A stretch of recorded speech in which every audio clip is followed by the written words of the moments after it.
What's up, guys? Luke from 8-Bit Plus back again with another video, and today we're going to be talking about the PS4, my personal favorite console of this generation. And although there hasn't been a whole lot of games announced this year, presumably because of the announcement of the PS5, I'm sure Sony has a couple of tricks up its sleeve. But sit back, relax, make sure you subscribe to the channel, and let's talk about why you should own a PS4 in 2020.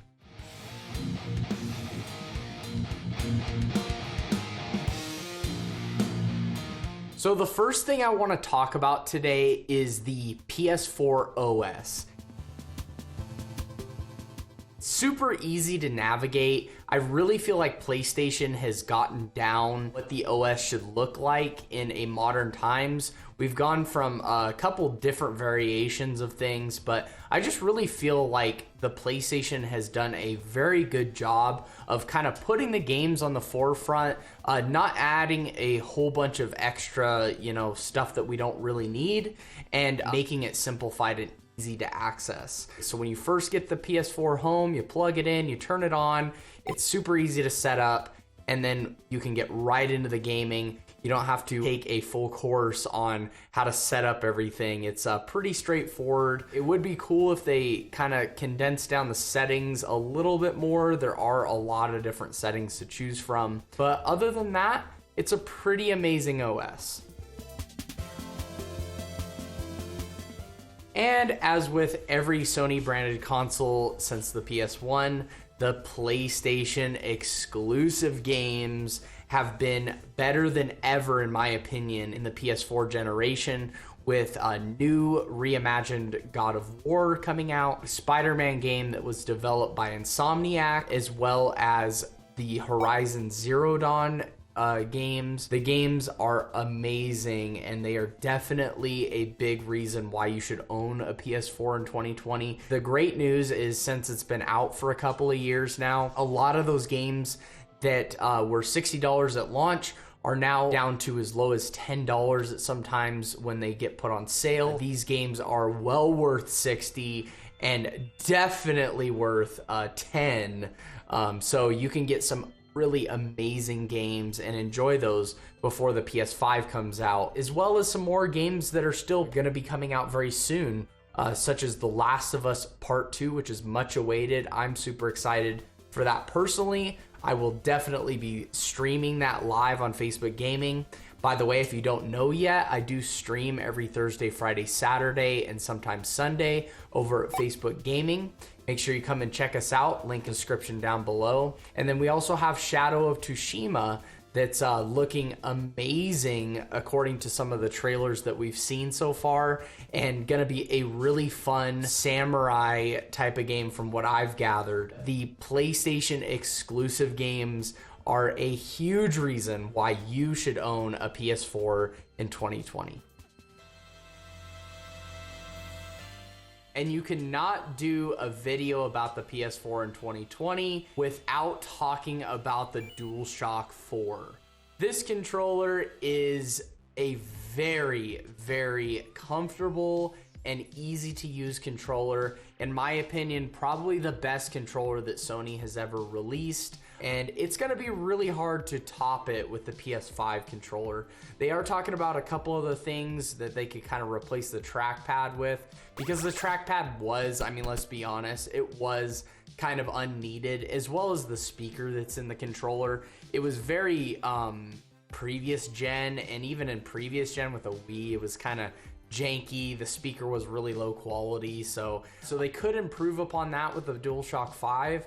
But with the DualShock 4, I think they got so many things right with adding the options and share button, getting rid of start and select. What is select in 2020 anyways? And this generation, we don't need select anymore. That was for the NES days. And a little bit of the Super Nintendo, and they added some buttons that actually we do use in a current generation for live streaming and content creation, stuff like that. It makes it really easy. You just click that share button and you can either stream or take a clip as well as the options button where you can access the options of the game. DualShock 4, absolutely amazing. I love the analog sticks too. They're grippy, they're nice. All the buttons are in the usual places, and overall, an amazing controller.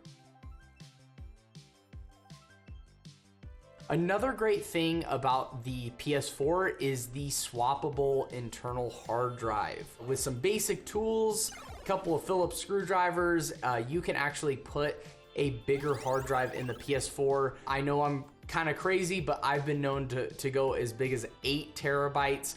Don't do it at home.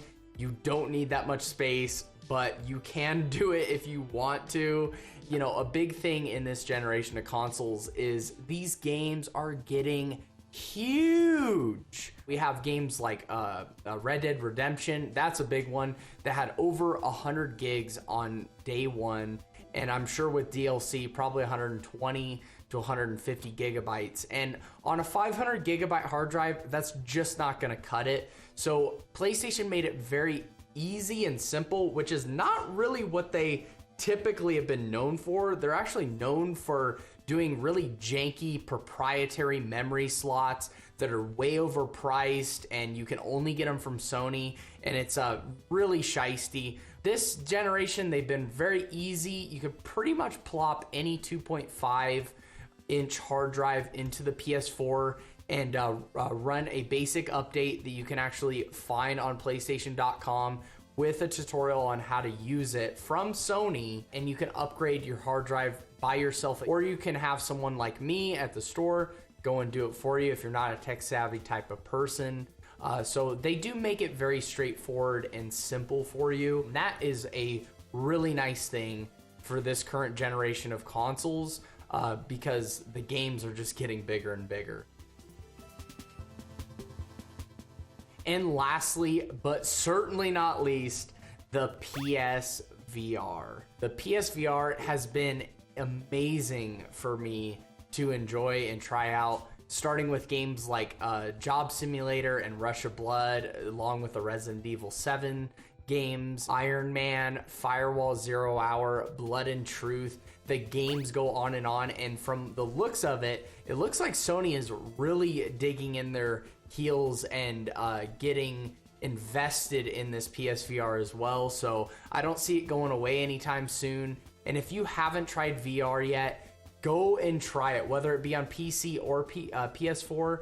Go and try it out. It's been amazing for me in this generation, and it's a big reason why the PS4 for me ranks above even the Nintendo Switch for this generation of consoles. It has been an amazing experience and a definitely good reason why you should own a PS4 in 2020.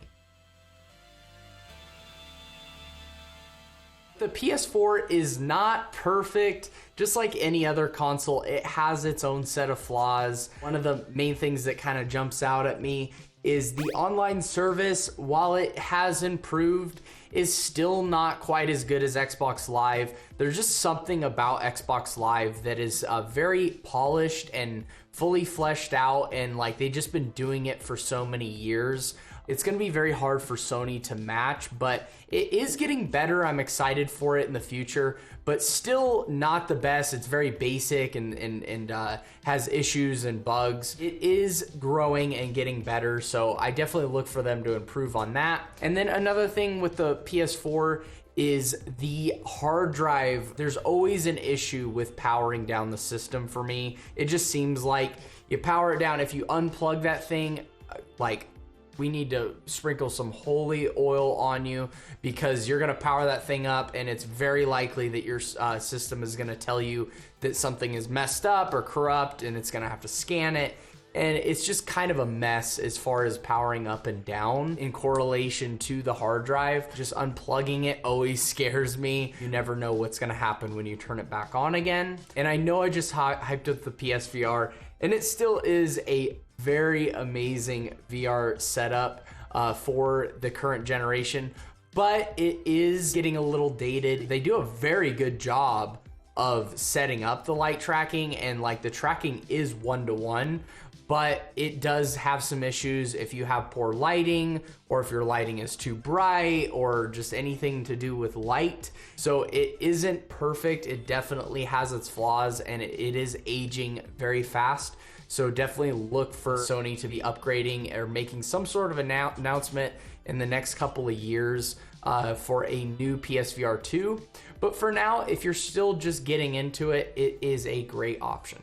So those were my reasons why you should own a PS4 in 2020. This console will always hold a special place in my heart for what it's accomplished in this generation of consoles, with still some more surprises to come. But I want to know from you guys, do you have a PS4 already? What's your personal opinion on it? Would you suggest it to a friend? Or would you tell them to hold off until the PS5 comes out? I want to know in the comment section down below. And lastly, guys, if you got any value out of this video at all, do me a big favor and tap that like button, as well as subscribe with notifications turned on so you can catch us every time we release a video like this one and some of the other content that we put out. But until next time, guys, Luke from 8-Bit Plus signing out, and I'll see you in the next one. God bless.